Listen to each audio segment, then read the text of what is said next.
Dans un petit village niché au cœur des montagnes, une curieuse observation avait pris racine. Les hommes parlaient peu mais semblaient écouter plus que quiconque. Au café du coin, Pierre, un homme d'une cinquantaine d'années, était bien connu pour son silence légendaire. Pourtant, son silence n'était pas synonyme d'absence. Les villageois avaient remarqué que chaque fois qu'un problème surgissait, Pierre semblait toujours avoir la solution adéquate. Comme s'il avait entendu bien avant les sentiments et les peurs de chacun. Marc, le plus jeune instituteur du village, intrigué par ce phénomène, décida de mener une enquête.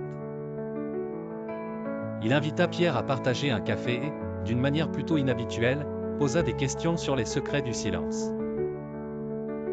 Pierre sourit d'un air énigmatique et explique que le véritable pouvoir de son silence réside dans l'écoute active, un art qu'il avait appris de son père. Il raconta que son père, berger de son état, lui avait enseigné que chaque murmure du vent et chaque bruissement de ruisseau avait une histoire à raconter. Écouter ne consiste pas seulement à entendre les mots, disait-il, c'est aussi comprendre l'émotion derrière ces mots. Marc était fasciné. Il comprit que l'écoute était une forme de sagesse, une opportunité de comprendre le monde à travers les yeux et le cœur des autres. Quelques semaines passèrent, et Marc partagea avec ses élèves l'histoire de Pierre, encourageant chacun à pratiquer l'écoute plus assidûment, promettant que la beauté de l'écoute pouvait transformer des vies. Le village continua à prospérer, les liens entre les habitants se renforçant comme jamais auparavant.